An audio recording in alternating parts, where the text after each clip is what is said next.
વરોમાં આગળ વધી અને અષાઢી બીજને આડે હવે ગણતરીના જ દિવસો બાકી રહ્યા છે, ઘડીઓ ગણાઈ રહી છે, પરંતુ આ તરફ એ જગન્નાથજીની યાત્રાને લઈને તડામાર તૈયારીઓ પણ ચાલી રહી છે, પૂરજોશમાં તૈયારીઓ કરવામાં આવી રહી છે। એક તરફ એક કરતબબાજો એ અખાડામાં કરતબ જે જોવા મળતા હોય છે એને લઈને તૈયારીઓ થઈ રહી છે, તો બીજી બાજુ જળયાત્રાને લઈને મંદિરમાં પણ ભવ્ય તૈયારીઓ કરાઈ રહી છે।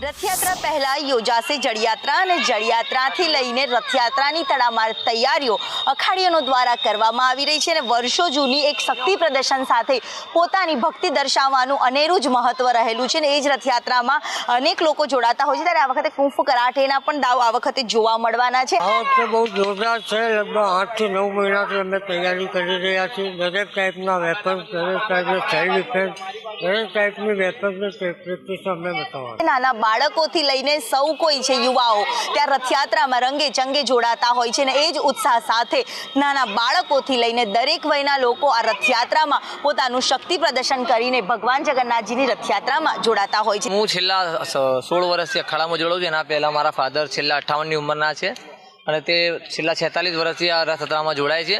આ રથયાત્રામાં અખાડાનું એક આ એમનું એક બહુ ઘણું મહત્વનું છે। મારી ત્રીજી પેઢી છે। મારું નામ દીપકભાઈ વિજયભાઈ સોલંકી છે અને અમારા લોકોનો દિવાળીથી બી ઘણો મોટો તહેવાર આ કહેવાય અમારા માટે।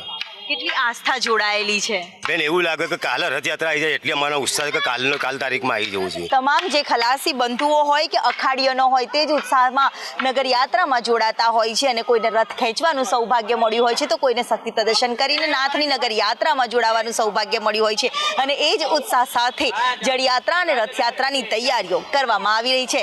કેમેરામેન સંદીપ રાઠોડ સાથે દિવ્યા ચૌહાણ, સંદેશ ન્યૂઝ, અમદાવાદ। ભગવાન જગન્નાથની 148મી રથયાત્રા પહેલા યોજાવનારી જળયાત્રાને લઈને ધ્વજ પતાકા સહિતની મંદિરમાં તડામાર તૈયારીઓ તો કરવામાં આવી છે અને સુપ્રસિદ્ધ જગન્નાથ મંદિર જે આસ્થાનું કેન્દ્ર રહેલું છે ત્યાં દરેક ભક્તો છે તે અત્યારથી જ માનવ મહેરામણ એક ભગવાનની ઝલક જોવા ઉમટી પડતા હોય છે। ત્યારે રાધા કૃષ્ણને પણ કોઈ લઈને આવતું હોય છે તો કોઈ જગન્નાથજીને અહીંયા લઈને આવતું હોય છે અને એની ઝાંખી પણ દર્શન પણ અહીંયા કરવામાં આવતા છે। કેટલાક આસ્થાળુઓ છે આપણી સાથે, એમની સાથે જ વાત કરીએ। કેટલી આસ્થા તમારી જોડાયેલી છે અને આજના દિવસે તમારા ઘરે જેમ તમે કીધું કે નૌકા વિહારનો એક કાર્યક્રમ રાખ્યો છે ત્યારે તમે અહીંયા આવ્યા છો, જળયાત્રાની તૈયારીઓ પણ ચાલી રહી છે, કેટલું એક ખુશી છે અને એને જ લઈને આજના દિવસે કયું ગીત ગાશો તમે?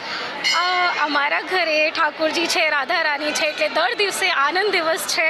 આજે મારો જન્મદિવસ છે, એ નિમિત્તે હું ઠાકોરજી અમે અહીંયા આવ્યા છીએ અને મારે તો એ જ ગાવાનું કે મીઠે રસ સે ભરી ઉડી રાધા રાની લાગે, મહારાની લાગે, મને ખારું ખારું યમુના ઝીણું પાણી લાગે, ઓ મને ખારું ખારું યમુના ઝીણું પાણી લાગે। ભગવાન રાધા કૃષ્ણ હોય કે જગન્નાથ હોય કે કાળીઓ ઠાકર હોય, તમને કયા સ્વરૂપમાં ભગવાન ગમે છે?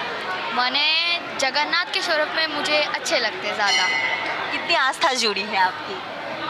आस्था तो बहुत सारी जुड़ी है पर આ વખતની રથયાત્રા છે, કેટલી ખુશી છે ભક્તોમાં? બહુ ખુશી, બહુ ખુશી। અમે અમારા ઘરે આ વખતે રથયાત્રાનું આયોજન કરવાના છીએ। અમારા જગન્નાથ પ્રભુ અહીંયા આવ્યા છે એટલે આ વખતે આજે અમારા પ્રભુનો નૌકા વિહાર છે અને રથયાત્રાના દિવસે અમારે ઘરે રથયાત્રાનું બી આયોજન થશે। જરૂર, એટલે ભગવાન જગન્નાથજીને પણ નાના જગન્નાથજીને પણ રથયાત્રા કરે અને એ જ ઉદ્દેશ્ય સાથે ભક્તો છે તે અહીંયા પહોંચી રહ્યા છે। જગન્નાથ મંદિરમાં જળયાત્રાની તૈયારીઓ તો ચાલી રહી છે, સાથે જ દર્શનાર્થીઓનું પણ માનવ મહેરામણ છે અત્યારથી જ ઉમટ્યું છે। એક તરફ 108 જે કળશ છે તેને શણગારવાની કામગીરી, બીજી તરફ ધ્વજ પતાકાની કામગીરી ચાલી છે અને અત્યારથી જ મંદિર ભક્તિમય માહોલમાં નજરાઈ રહ્યું છે। કેમેરામેન સંદીપ રાઠોડ સાથે દિવ્યા ચૌહાણ, સંદેશ ન્યૂઝ, અમદાવાદ।